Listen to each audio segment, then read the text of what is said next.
Good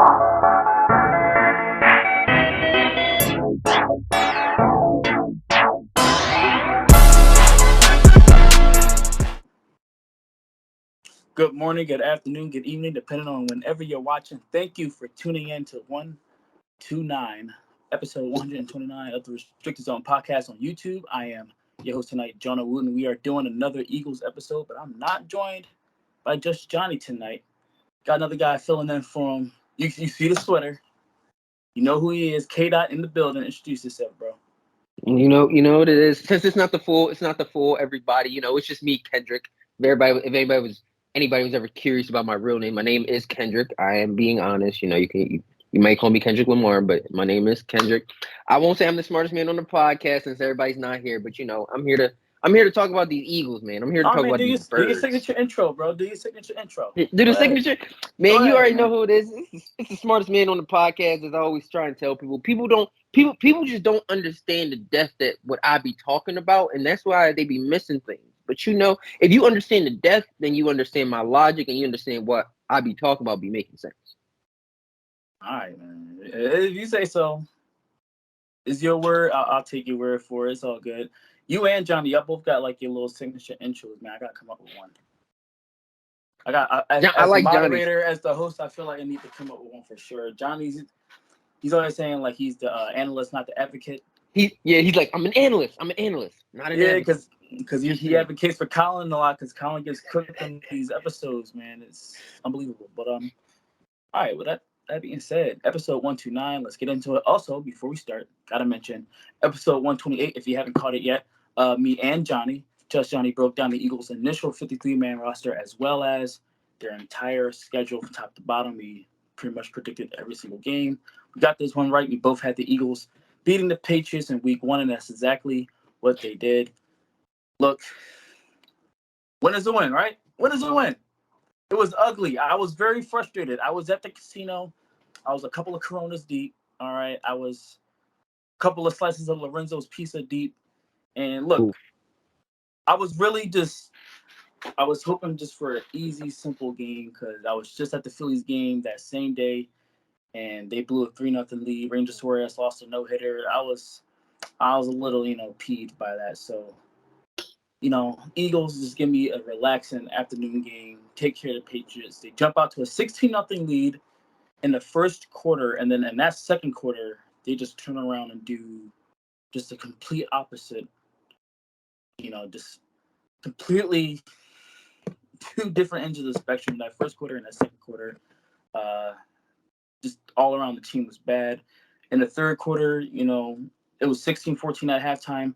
Going into the second half, the Patriots just did not want to go away up until like the very last minute or so of the game. They got into the Eagles, side of the field, got into the red zone, had a chance on fourth down to keep the drive going, to get inside the 10-yard line and perhaps win the game right there, and could not get it done. I think Boutte, their rookie receiver. Oh, Boutte? Yeah, Boutte. Yeah. Boutte. You got to drag that foot, rookie. You got to drag that toe, young man, and he didn't get it done. Eagles got the ball back. Victory formation, 25-20 the final. Just your initial thoughts. We can break down this, we can talk about the offense, and, we're going to get into that. But just your initial thoughts, just in general. Week 1, football is back. How you feeling? Week 1 football is back. Super excited, super excited overall. I felt like my parlays ain't hit because people ain't do their job. That's another story. Yeah, Fantasy, I didn't want to go there, but yeah. Yeah, you know what I'm saying? You already know.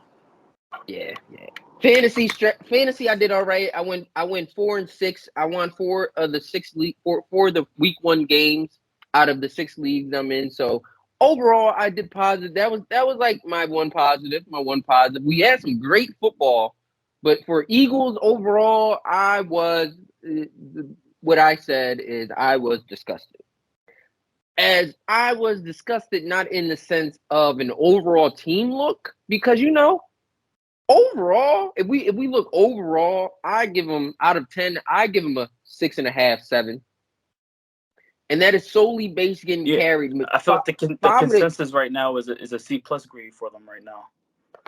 Yeah, and amongst the honestly, fans. it's that C plus, that the whole C is the C is the defense. The plus part is the offense. Like literally, it is just like I don't. It was overall my opinion of the overall game was I was disgusted, and it was just ridiculous because I feel like there was just so it was just like it was like honestly I got to give half of the plus to the offense and the other half of the plus. Like the line down is the offense, and then the line to finish going across for the plus is the coaching. It just and like because it's like outside of defense and special teams, offense would have lost us that game. And And then when to you say get special into teams, you gotta just say Jake Elliott. Jake Elliott. I mean, but Yeah, you gotta we include the whole. I say special teams. You gotta nah. include the holder.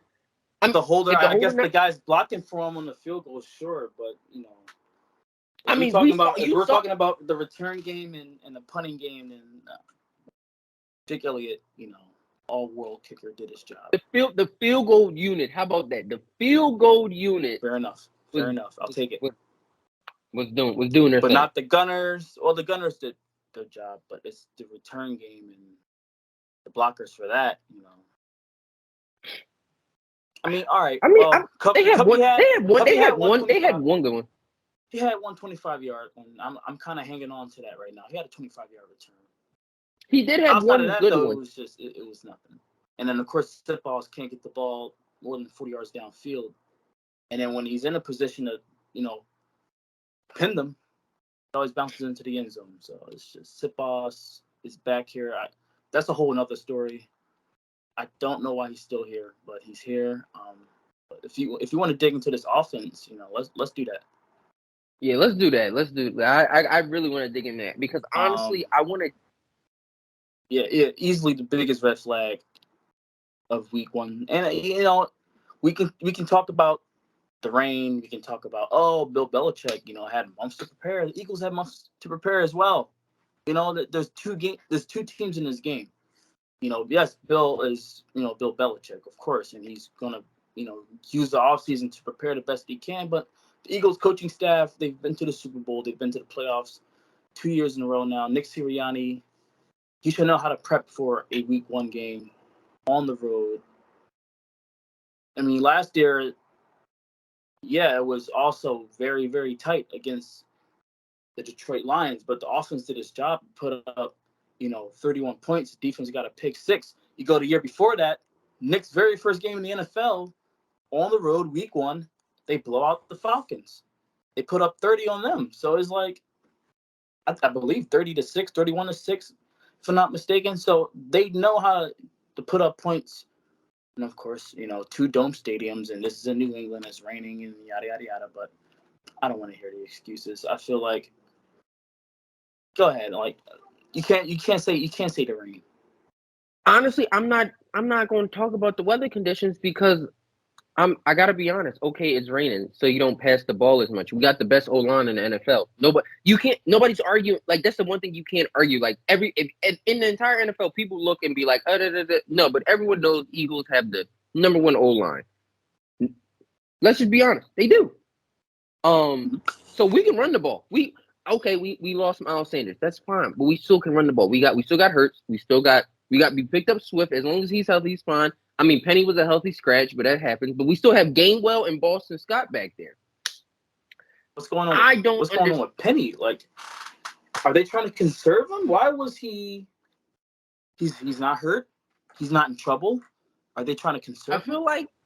I feel like maybe because like honestly, look, I look at it like this, right? We got Swift and Penny on some small deals, and Penny got a little bit of an injury history. Swift also has a bigger injury history. So just in case, and I wasn't mad about the decision. I'm thinking long-term thing of it and be like, that makes sense because like, Swift has had his injury problems. So if Swift go down and be like, oh, his ankle or his shoulder, we can bring in Penny. He's fresh and he can,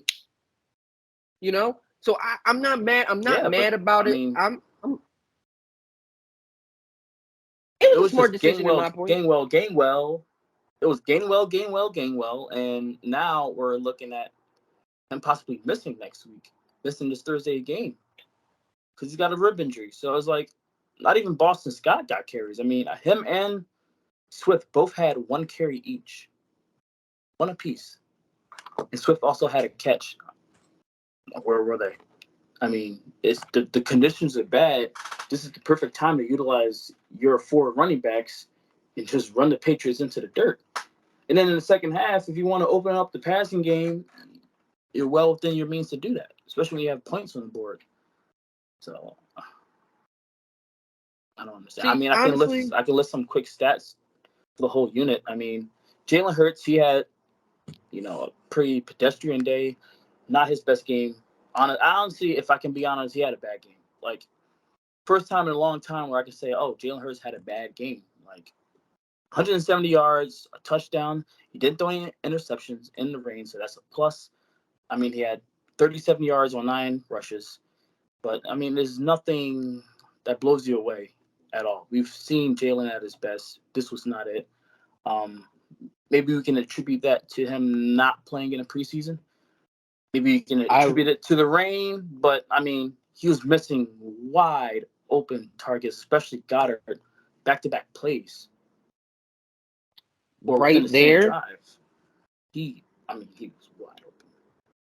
right there is exactly what my pivot and my actual main point about the offense was. I want this to go. I want Nick Sirianni and all the coaching staff to see that. Listen, I Brian understand your Johnson is point first of name is offensive coordinator. even Brian Johnson, but overall, I'm looking at Nick Sirianni because this was probably mainly a majority of his decision. This is why you play your starters at least one drive. Give them a drive. Give them a couple drives in preseason. I'm not saying they got to play a whole quarter. Don't do that. You can find that unnecessary or necessary. It depends on what Maybe okay. First preseason game they don't got to play. Second preseason game, give them a drive. Third preseason game, give them half the quarter at least. Give them half the quarter. But listen, this is my thing.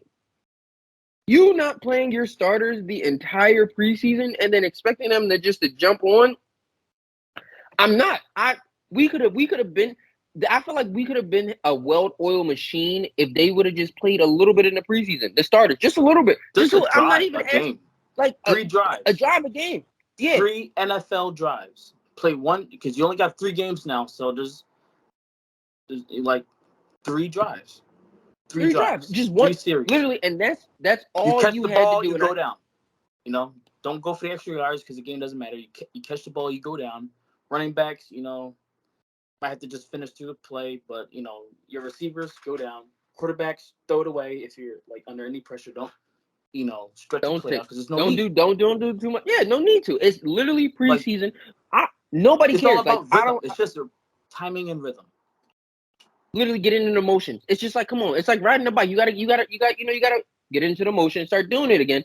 And then you pick it right back up. Playing at that speed, not playing at practice speed, playing at actual real game speed. And getting your body another opponent. And I feel like them not doing that, because you even saw it, we can even pinpoint other teams that didn't even do that. Like, we saw Lamar, to bring up Lamar, he had 2 fumbles. When was the last time Lamar fumbled twice in a game?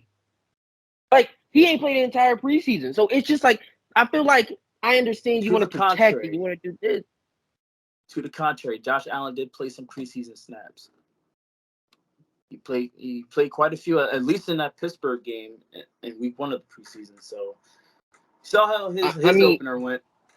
That is Josh Allen being Josh Allen. So, I mean. Yeah, that's what I'm saying. That's something that's not that's expected because Josh Allen is a risk taker. And more times than not, we will see him throw the ball in some 50-50 chances and look at him and be like. So I feel like I get why you're saying Josh Allen, but I mean, what he did was not out of his norm that he would do, that he didn't do last year, the year before, or even if he had the chance to do it in preseason, I feel like that's just Josh Allen as a quarterback. So I feel like I'm not going to be like, well, nah, I expect that out of him. But for the Eagles, yeah, I believe the sole problem was them not getting any rhythm in at all during preseason. Everything was trying to go through practice and go through these scrimmages, these practices, these joint practices, and it's just not the same. It's just not the same. Because at the end of the day, everybody still knows it's still kind of a practice. And like, yeah, you want to practice how you play, but it's different. It's just it hits different. You're in a different mindset. You're in a different mode. And I just feel like that was what the downfall was for the offense. The defense came out and played like, for the most part, like majority of the game, they came out and was we're gonna get to the defense, not necessarily in this game because I want to move on, but we will get to the defense moving forward this season because they did their job. They won the game, and the defensive line, especially one player in particular, was phenomenal. But I got to give a double shout out to two players actually. Go ahead. For defense, since you brought it up, I know you won't say Jalen Carter, but you gotta look at Jordan Davis. Oh yeah, I was gonna give him his shine too, but it was Jalen Carter. You're right. But JD as well, absolutely. He got over 30 snaps. He got first of all, he got over 30 snaps in the game. That was number one. He's on the field more. He pushing staff. Big, but also they're utilizing him more as instead of just being a run, like a run stopper. Like, because last year when he was in, I mean, I think our the average per carry last year was like when he was there, it was like 2 yards or less. So he's a big factor on the run, but he was even getting active on passing as well. Like I think he had half a sack. He had one quarterback hit. He had quite a few pressures in there as well. So we got something going for our defensive line, but we will always have something going for our defensive line. And that's what's great. However, now listen, we used to have problems in our secondary being like, oh man, like with how our secondary looking. We always stressed out about that. Now we got a new stress out to worry about. We don't got no linebackers on the team. I'm looking at it like that. Do y'all need me to go dress up and be a linebacker?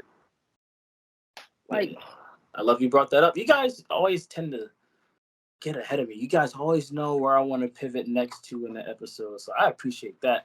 But yeah, let's talk about the linebacker situation. And I do want to bring up a couple more things about the offense, but let's talk about the defense real quick. Because yes, this Darius Slay pick six, change the tide of the game in the first quarter, completely swung momentum in our favor. Slay doing Slay things. Bradbury, you didn't even hear his name because they didn't even throw over to his side. However, because they didn't have to, and I'm about to tell you why. Reed Blankenship, he made tackles, but he struggled a bit in coverage, especially in the red zone. But he did make his tackles, so I'll give him his props. And of course, the D line did what the D line does, but linebacker situation it's not looking good. It already wasn't looking good, but with Nakobe Dean out now for at least several weeks, possibly multiple months. He won't need surgery on his foot, thank goodness, but he will be out at least until about week 6 or week 7 earliest. So with that, Eagles, they went out and signed Rashaan Evans off the streets. He started for Atlanta last year. I believe he started in all 17 games for the Falcons. They also signed Nicholas Morrow back off of their practice squad. He didn't make the initial 53-man, but he did make the practice squad, and they brought him up. So they joined Christian Ellis and Zach Cunningham in that linebacker room. I mean, what can Sean Desai do right now because you can't make a trade right now. It's too early in the season. You typically don't see trades in the NFL until the deadline. So he's going to have to just get creative here, kind of mask this problem. Also in the safety spot as well, just that whole middle of the defense. See, listen, this is the thing. I feel like, I don't know. We gotta look at, what's his name? Smith, right? What's it first? Nolan Smith. Is that his first name? We gotta look at Nolan Smith and playing him off the edge. You gotta kind of stick him in there. We need listen because they was working him out over the summer and during training camp off ball as a linebacker. He can. We might need him to step up and do that a little bit more than what we were thinking because of Nakobe Dean going down. Also, and he only had a certain amount of snaps Sunday too because he's still dealing with the elbow thing in preseason. Yeah. So it's now you kind of got to shoehorn him into the lineup, and hope he doesn't re-aggravate that injury. And then for the safety spot, listen, man. Justin Evans, I don't know. He stressing me out back then. He was stressing me. Sleeves, They were bro. both stressing me it's out. It's the sleeves on that jersey. They was both, honestly, but they was both stressing me out. But Justin was really doing it, and I'm looking like who Sydney? Is it Sidney Brown right out of Illinois who we picked up in the draft? We gotta look at him. They don't think he's ready because he should have been a starter. I mean, listen, he should have been your week 1 starter. Honestly, he can get after it. Listen, one thing. Okay, his coverage is like I will say. He didn't make That's what I'm saying. Like I think it's his coverage. I think that's what the issue is. But honestly, they got to look at him as a hybrid because we know he can tackle. We know he can go sideline to sideline, hash to sideline with ease. He can do that. He can make those plays and go after and get those tackles. So I think we need to convert him and try to make him like a hybrid, a little bit of a hybrid. He's not big enough to be a pure hybrid like some of these other players, but he can make tackles and he can. I feel like we need to put him in those positions to be that type of hybrid player, where like I trust him to go down and go tackle the running back after he got 2 yards up the field, or even they break it outside. I trust his speed and his ability his decision making, and his tackling ability to go make those plays on those outside. So I feel like that, and I feel like that will relieve a little bit of stress because we look at linebackers, and that's their job. But we put him in that position to make those. He's on the strong side. He go down on covering that outside. I feel like we can make that adjustment, and it will mask the weakness in our linebacking area. So pretty much it's more personnel or more scheme. It sounds like you're saying you just hoping that talent can win the day here. It's like no, because it's like I want them to utilize his talent in the scheme so they can cover up our weakness in the linebacker spot. Right. Should they blitz more? Passing downs? So you're not even trying to rely on them to try to cover out in open spaces. Get after the quarterback. Send 5 or 6 guys every pass down. See, I don't even. I think that's a little too aggressive, in the sense because that leaves one-on-one coverage somewhere, and I'm not, and especially if we leave a safety in one-on-one coverage, our safeties, I'm not trusting that right away. If I had to trust one safety, it would be Reed. Just come up on the line and just press the guy, or maybe of course you got Maddox, and then you have Bradbury and Slay. Although we won't have Bradbury this Thursday, and I'll get to that. But just hypothetically, you have those 4 guys. Say there's like 3 receivers and a tight end in the set. I think you can trust those 4 guys in man on man, and just send everyone else. Like third down situations. Okay, for sure. I definitely would do it more, not so earlier down, because especially on the personnel who's on the other team, for the Vikings, I'm looking at it they got some dogs over there. Speaking a little into the future about the Vikings, but I mean they got some dogs on now. Like they got the Jordan Addison, I just feel like it depends on personnel and who they're playing in that week to really feel like I feel comfortable that they're doing this versus I don't think we should because of X, Y, and Z player being that differentiator. Listen, I mean, it's Josh Joby time, bro. Oh, I'm putting faith in Josh Joby. Let's keep rolling along. Let's just jump ahead to Thursday because I can give you our injury update coming out of practice today. We're recording this on Tuesday, just 48 hours before the game. So Reed Blankenship. None of these guys practice as well. Reed Blankenship did not practice because of ribs. James Bradbury in concussion protocol. Of course, he did not practice, and 90% chance he will not play on Thursday, with Josh Joby getting his first career NFL start. Fletcher Cox is probably most likely to come back with a rib injury. That's kind of recurring. Kobe Dean, of course, with his foot, he's out until October.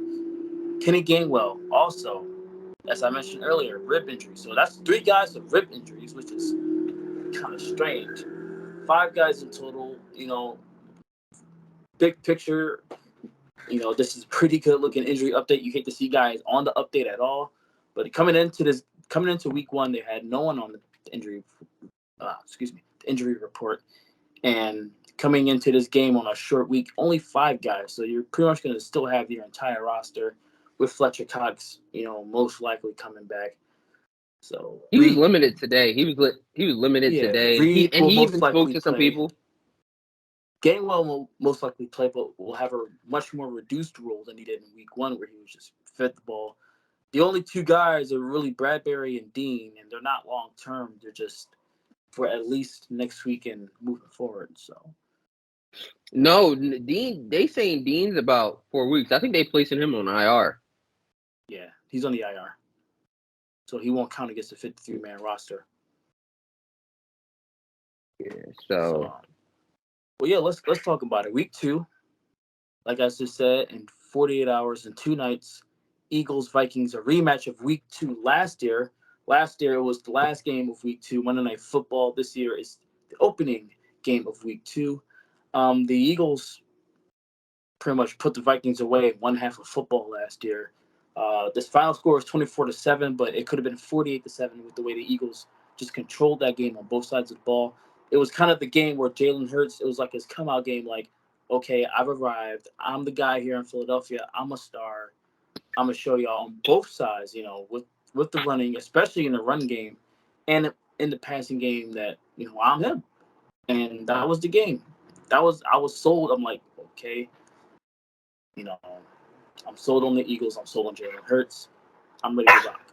And the Eagles went and won 8 straight games 8 straight games, 6 more after that. So, also the Vikings, they lost their week 1 game against the Buccaneers. That's something to keep an eye on. So they're going to be pretty desperate to come out, and strike early and try to take control of this game and take control of that atmosphere, because the link is going to be rocking. And I'm so sad that I won't be able to attend this game.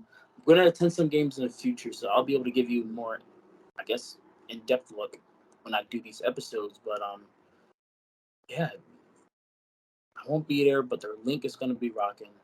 We don't like the Vikings. We don't like their fans. We have a pretty, sturdy history with them in recent years. So how do you feel this one's shaking out? 2-0? I'm first. Yeah, honestly, no cap. I'm gonna be honest. I feel a strong 2-0 solely because we're playing Kirk Cousins on Thursday at 8:15, right? Thursday 8:15 Eastern Standard Time. Eastern Standard Time. We're playing Kirk Cousins on Eastern Standard Time 8:15. If it's not a 1:00 game, I take a step back. I take a step back and I look and I'm like, we're still playing Kirk Cousins, and Kirk Cousins does Kirk Cousins things. So I am feeling confident about this, and I'm feeling confident we will be 2-0 at the end of this, solely because I feel like Jalen Hurts and the offense finally got them underneath, like everything together. They finally got a rhythm. It may not look like it, but I think in the long term of things, that was a good rhythm setter for them to realize, we got to really pick it up, but we won. Thank you, but we got to pick it up as a team. I also feel like I'm going to make this assumption now. I'm going to say this out loud. Dallas Goedert is going to have the game. Because it was ridiculous. Why are we not utilizing a top 5 tight end in the league? Like, people can argue and say he might not be top 5. It's ridiculous, but he's top 5 in the league. And why he's damn near only top 3. have one? But I'll just give you top 5. But I'll put him top 3 if utilized correctly. I'm telling you. And if AJ and Devontae weren't such a huge factor in this offense, we will see just how good Dallas Goedert is. But just in the sample size that we have, it's like, listen, you know who Dallas Goedert is to the Eagles? Thank you. You know who Dallas Goedert is? Dallas Goedert is the Brandon Ayuk from like the 49ers. Like, respect, like, because like if you think about it, you see who the 49ers got, and then you're like, they still got Brandon Ayuk, but Brandon Ayuk don't get that same respect. Not even same respect, that same level of talk about, because when you're carried around big names, like you got Christian McCaffrey, George Kittle, and then Debo, you're like, that they already stacked. But you know, Dallas Goedert's that person, because it's like you hear AJ Brown, Devontae Smith, and then you hear Jalen Hurts, you're like, they're stacked right there alone. Dallas Goedert's right there. He's right there as that fourth guy. He's like, don't forget about me. I'm still here, and I'm still him. I can give you 1,000 yards. Dallas Goedert goes over 1,000 yards if he doesn't have that injury last year. Dallas Goedert wants to get 1,000 yards. Oh yeah, he was all pro. He didn't get hurt. Honestly, he was second team. I'll give him second team. I'll be fair. Okay, fair. I'm fair. I'm looking at first team the way he was hooping. But listen, we got an all pro tight end, even though he doesn't have the title. We have an all pro caliber tight end. Caliber all pro tight end. And you only giving him one target? Listen, if I'm him, I'm looking at Nick next and during the week being like, so this play for me, right?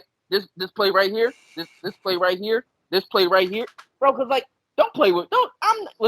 I was disgusted as a fantasy owner, as a fan, and then just as a pure NFL fan. How are you not the draft like? How do you? They're not going to use him properly. Like, come on, like he is there and he is good. He is a great tight end, and it's just like, come on, don't be like y'all are being ridiculous, not utilizing this man. And I feel like because Nick Sirianni is very big on if he doesn't utilize a player that should have been utilized correctly, he comes back the next week and does it properly. Like he did it with AJ Brown last year. AJ complained, like, "Yo, give me the ball," and then you saw next week. Oh my word! I mean, the first couple weeks of the season, he was kind of quiet, but that Washington game, that was his game. That was the Devontae game. So, like, you know what I'm saying? Nick can do it. Nick know how to get his players involved and really make them feel like, listen, we know you here, we got you. And I feel like he's going to do that, and I feel like his aim is going to be Goedert. Because, like, I'm really trusting the aim is going to be Goedert and that more established run game between the other backs instead of just Kenneth. And I feel like the offense is going to look like a. You're saying Goedert. I have my pick. I'm saying Goedert. Our offense is going to look like a well-oiled machine, and Goedert's going to look great, and it's going to be a great game offensively. The defense is going to do what the defense does as usual, because that's what we expect. We expect excellence from them or high caliber play, and that's what they're always going to get. Even though, yes, we're lacking in the linebacker, but I feel like our D line is going to make up for it. We may be lacking slightly in the corner because Josh Jobe has shown a little. He's shown a little signs a little bit here and there that he can make a play and do what needs to be done. So I'm feeling confident overall. I'm feeling our offense is going to look good. I'm looking at we scoring 28 to 31 points. I like that. That's fair. I'm a little ahead of you in terms of points. I'm not expecting 40 plus, but I do see 30s.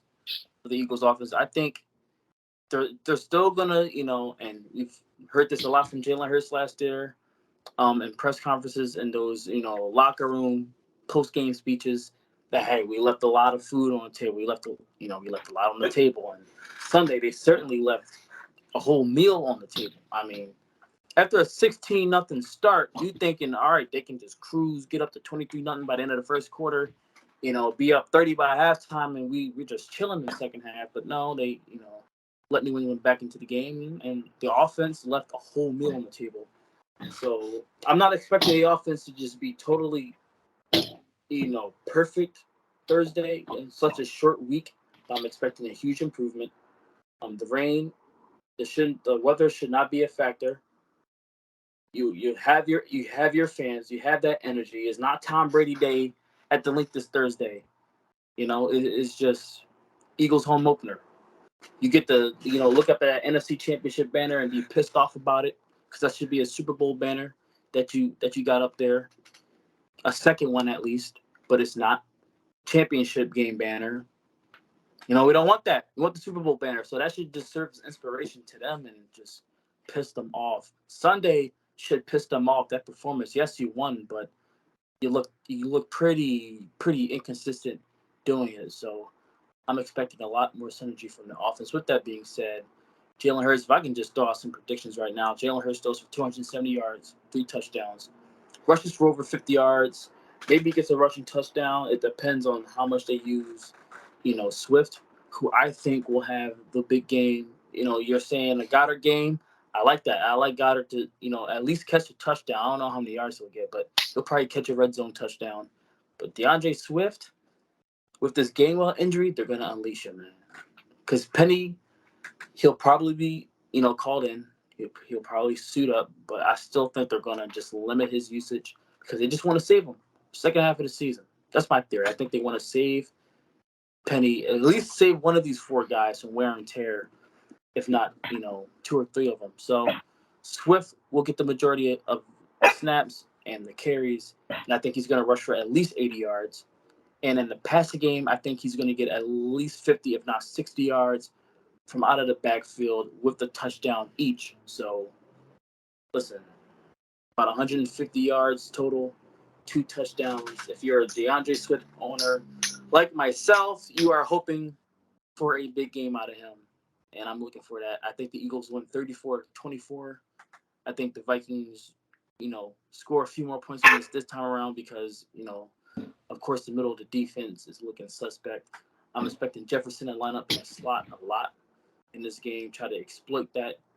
And their tight end, Hawkinson, they got from the Lions last year. TJ Hawkinson, he's going to kind of exploit the linebackers a little bit. So they're going to get some points, and that's fine. But the Eagles, home field advantage. They're not to the Vikings. I'm sorry, y'all got to eat that 0-2. They should have won week 1. They should have beaten the Buccaneers and handled that team at home. They didn't. That's their problem. That's the Buccaneers, the Vikings problem. That's not an Eagles problem. Yeah, they're going to be desperate to get that first win. Nobody wants to start 0-2 because it's a long hill to climb up from. But that's not our problem. That's not the Eagles' problem. Our objective is 2-0. We don't feel bad for them. So, hey, look at that. In and out. Very quick episode. You got anything else to add, or just listen? I'm gonna go off of what you said about Swift having a big game. Honestly, he was my second person that I was thinking was going to have a big game, solely because. Little fun fact about DeAndre Swift, if some of y'all don't know, he's actually originally from Philadelphia, and that fact that he's with his hometown team, he gonna have everybody in his mind there. So I feel like he's gonna be like, I'm high stepping, I'm doing what I need to do to go and win this game and show out. I didn't think about that. That's his first home game, man. For the home crowd.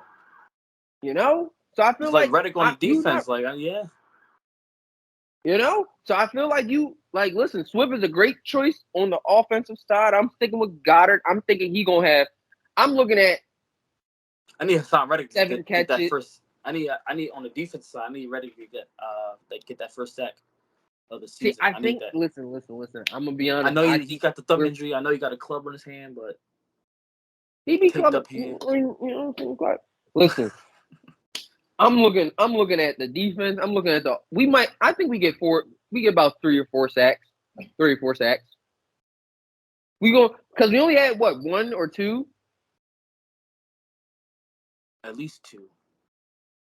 Maybe, yeah. But they both came in the second half. I really feel like we're going to start off stronger on defense and being like, we're going to get some sacks. We're going to get some stops in the backfield, and everything's just going to start turning. The defense is going to start getting sacks because the offense is going to start getting that ball churning. They're going to start looking like a well-oiled machine. Goddard's going to look like I'm the best tight end in the league. Stop playing with me. So I feel like I'm really feeling strong about the fact that they're finally getting into a rhythm. They're going to have plays set up. They're going to have their skill guys looking great. And Nick Sirianni's going to really slap himself in the face and be like, bet now we can really get this. We can get the ball rolling and pick up right where we left off last year.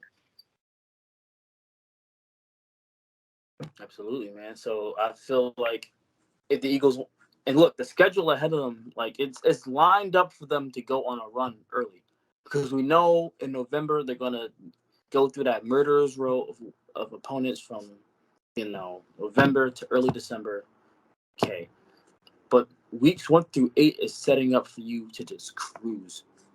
And to be able for me to feel comfortable about them being able to do that because I predicted an 8-0 start in episode 128, which again you need to go check out, after you finish watching this one. For them to be able to do that, I gotta, of course you gotta win on Thursday, but for me, you got to do it convincingly. Because if it's the same old, where it's like, all right, well, Brian Johnson is still new and he's still trying to figure out, how to utilize his running backs, and call plays down the field, which he struggled with, on Sunday. And, the O-line was looking really choppy on Sunday. Jalen Hurts, I mean, I can't even count how many times he had to just rush out of the pocket. Maybe some of that was him just rushing because, again, timing is off and he's just unsure of himself. But a lot of that was pressure. The Patriots have a very underrated front seven, quietly one of the best defensive lines in football. They got to Jalen like 3 or 4 times on Sunday. They got a lot of sacks on the best O-line in football. You have to clean that up. Utilizing Dallas Goedert. Use him. He's right there. Use him. DeAndre Swift. What did you bring him in for? What did you trade for him for? Use him. Brown and Smith, they did their jobs. Brown had 79 yards. He didn't score. Devontae Smith scored in the red zone, so I'm expecting them to just keep doing what they're doing.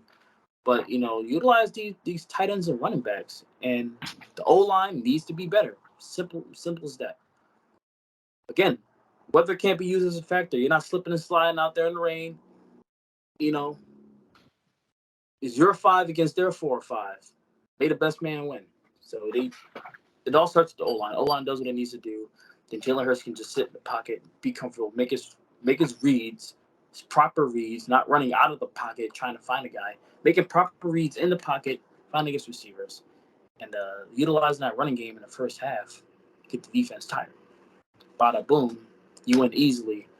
Defense probably won't make it as easy as they wanted to, but I think they will do enough to survive. They will get a turnover, crucial in the fourth quarter to ice the game away. Josh Joby will be really cool for him if he were to get a pick. Darius Slay, also, that matchup with Justin Jefferson is a factor. He shut him down, had him in prison last year. Justin Jefferson's going to look for his look back. Maybe he moves around. Maybe he tries to pick on the rookie, Josh Joby. But, Josh Joby had to go up against Smitty and Brown all summer. He played in SEC. He played Waddle.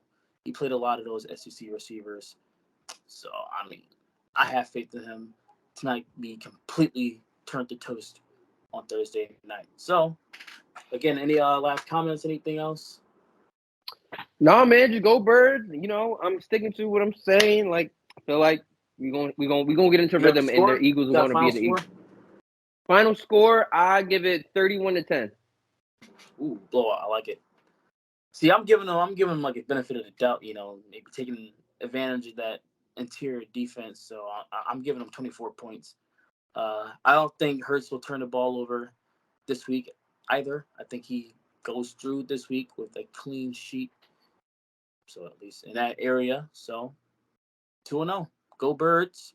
As always, make sure to like, share, subscribe, and comment, hit the bell, be notified for whenever we upload a new video. With that being said, be on the lookout as well for episode 130, which we'll be recording tomorrow. It should be out Thursday morning. We're going to just break down all of week 1 in the NFL, not just the Eagles. So be on the lookout for that.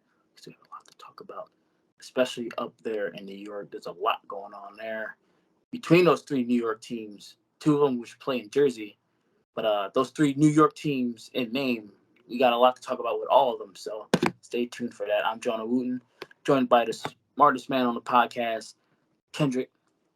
Y'all have a good night.